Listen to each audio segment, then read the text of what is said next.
Media మిత్రులకు నమస్కారం. A4గా ఉన్నటువంటి మద్యం లిక్కర్ స్కామ్లో మిథున్ రెడ్డిని అరెస్ట్ చేస్తే రాష్ట్రంలో ఏమో మిథున్ రెడ్డిని అరెస్ట్ చేసినారు, అయ్యో లిక్కర్ స్కామ్ జరగలేదు అన్నటువంటి వైసీపీ పార్టీని కానీ వైసీపీ నాయకులను కానీ మేము ఒకటే ప్రశ్నిస్తున్నాం. మీ మిథున్ రెడ్డి లిక్కర్ స్కామ్ చేయకన్నా ఉంటే హైకోర్టుకి ఎందుకు వెళ్తాడు, సుప్రీంకోర్టుకు బెయిల్కి ఎందుకు వెళ్తాడు? మొట్టమొదటి క్వశ్చన్. లిక్కరు అనేక బ్రాండ్లు ఉన్నాయని ఒక పొంగునూరుకు సంబంధించినటువంటి వ్యక్తి ఓంప్రతాప్ ప్రశ్నిస్తే మరుసటి రోజే పొంగునూరులో అతను శవమై చేరినాడు. అదేవిధంగా జంగారెడ్డిగూడెంలో ఈ లిక్కర్ కల్తీ దీనివల్ల 27 మంది చనిపోయారు. అన్న దాసన్న చెప్పినట్టు ఎక్కడ కూడా క్యాష్ తీసుకొని కోట్లాది రూపాయలు హవాలా రూపంలో మార్చి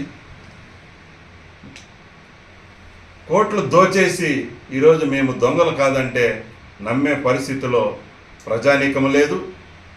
మీరు ఇంకా ముందు చాలా చూస్తారు. ఎందుకంటే జగన్మోహన్ రెడ్డి కూడా త్వరలో జైలుకు పోయే రోజులు దగ్గరలో ఉన్నాయి.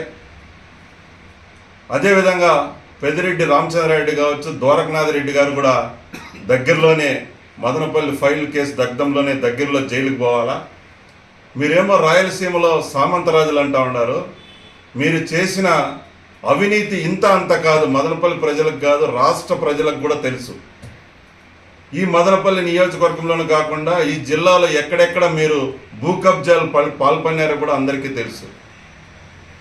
అటువంటి పార్టీ నుంచి వచ్చిన మీరు వీళ్ళ ఫాలోయర్స్ అంతా ఏమో రేపటి నుంచి మేము రోడ్డులోకి వచ్చేస్తాం, జైళ్ళు పగలు కొడతాం, ఏం లా అండ్ ఆర్డర్ అంటే మీకేం తమాషగా ఉందా? అదే ఆ రోజు మా చంద్రబాబు నాయుడు గారిని ఉద్యోగ కల్పనలో మీకు స్కిల్ డెవలప్మెంట్ స్కీమ్ తెస్తే చిన్న అవినీతి లేనటువంటి మా నాయకుడిని 60 రోజులు జైల్లో పెట్టిన ఘనత మీ జగన్మోహన్ రెడ్డిది కాదా? మీరు 1000 కోట్లు దోచేసి అందరూ బెయిల్ మీదే ఉన్నారు. వైసీపీ పార్టీలో రాయలసీమ కావచ్చు, కోస్తా కావచ్చు, విశాఖపట్నం కావచ్చు, మీ పార్టీలో ఉన్నటువంటి ఉగ్రవాదులు, ఆర్థిక ఉగ్రవాదులు ఎక్కడన్నా వేరే పార్టీలు ఉన్నారా దేశంలో చెప్పండి. ఈ ఒక పక్క మీ అధ్యక్షుడి మీద ఈడీ కేసులు, ఒక పక్క ఉగ్రవాదం కేసులు.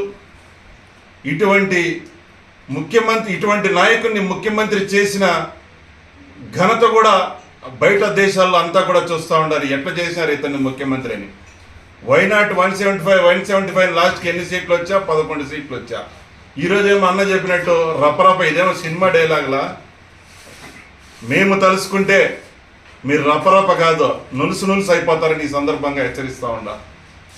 పిల్లలను, విద్యార్థులను, ఎందుకంటే మా నారా చంద్రబాబు నాయుడు గారి నేతృత్వంలో, మా లోకేష్ గారి నేతృత్వంలో, మా పవన్ కళ్యాణ్ గారి నేతృత్వంలో, అదేవిధంగా మోడీ గారి నేతృత్వంలో అనేక రాష్ట్రంలో అనేక కంపెనీలు వస్తున్నాయి, పెట్టుబడులు వస్తూ ఉన్నాయి, ఉద్యోగ అవకాశాలు ఎన్నో రకాలుగా తెస్తున్నటువంటి మా ముఖ్యమంత్రి గారిని ఏదో విధంగా రాజధాని లేని రాష్ట్రంగా చూపించాలని ఒక పక్క అమరావతిని చెడగొడుతూ, ఒక పక్క పోలవరాన్ని చెడగొడుతూ ఈ రాష్ట్రాన్ని ఇంకా విచ్ఛిన్న పాలు చేసి రాష్ట్రంలో ఉన్నటువంటి యువతను ఇంకా పెడదారి పట్టించి, ఎందుకంటే విద్యార్థులను యువతను రెచ్చగొడితే రెచ్చిపోతారని వాళ్ళ భవిష్యత్తు నాశనం చేస్తూ ఉంటారు. కానీ రేపు వాళ్ళ మీద కేసులు పెడితే జైలుకి పోయేది వాళ్ళే కదా, మీరు కాదు. దయవంచి రాష్ట్రంలోని నిరుద్యోగ యువత కావచ్చు, యువత ముఖ్యంగా నా సొంత తమ్ముళ్ళ మాదిరిగా మీ అందరికీ తెలియజేస్తున్నా, ఈ ఉగ్రవాద పార్టీని నమ్మి ఎవరైనా కూడా ముందుకొస్తే రాబో రోజుల్లో మీరే.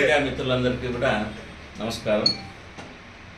రాజంపేట ఎంపీ మిథున్ రెడ్డి గారిని ఏపీ లిక్కర్ స్కామ్ కేసులో అరెస్ట్ చేశారు.